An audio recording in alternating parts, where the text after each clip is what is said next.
Hey there, I'm Brant, and this is our three things for today. We talk about this stuff on the radio and on the podcast and stuff, but here's the three things for today. Three pieces of great news for people who do not get all emotional during worship services and music, concerts, and Christian events with powerful worship and stuff. And I'm one of them, so I have considered this kind of stuff for a long time. I wrote Blessed Are the Misfits about this very thing, if you're interested. But it's really good news. First thing, God is not subject to my emotions. So if I don't feel God around, like some people, just feel I feel His presence in this place. I don't exactly know what they're talking about, and that's scary to some people. But to other people, it's like, Brant, you're right. I don't either. I don't really feel that much happening at all. I mean, I'm glad to sing along or whatever. I just don't. Is something wrong with me?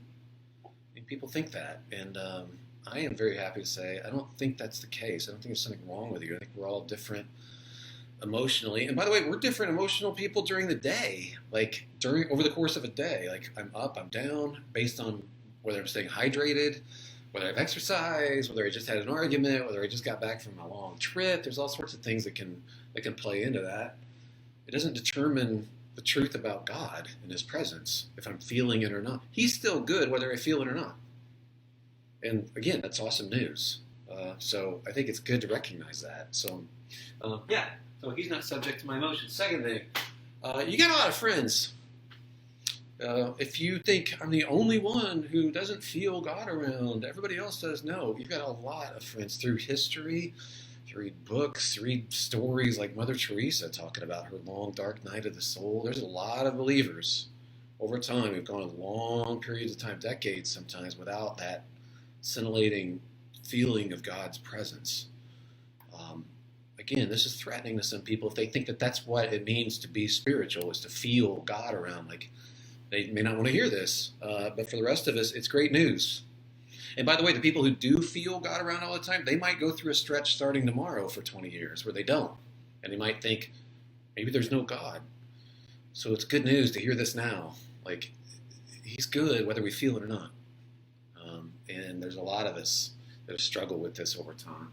So you're not alone. And third thing, if you don't have a lot of emotions, that's good to remind yourself, spirituality is not equal to emotion. We tend to think that this guy's really spiritual, or that lady's really spiritual, or wow, they just feel it, like they're just such a spiritual moment. Like, but that's not actually what Jesus calls. Is what He's looking for in spirituality. You know what He's looking for? You know what Jesus is looking for in terms of spirituality? What He calls spiritual? It's this thing that's not super popular to talk about. It's obedience. He wants us to actually do the stuff He said.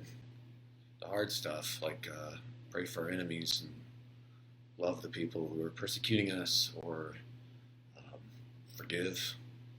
That kind of stuff is hard. He's looking for obedience, but He says if we do obey, we're like a wise man who built his house on the rock, and we're putting our house up in a good, solid place.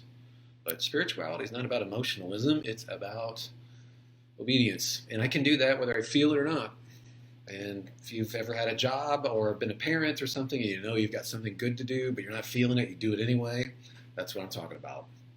There's something beautiful about that, because that's what love looks like. Even when you're not feeling it, you still do it.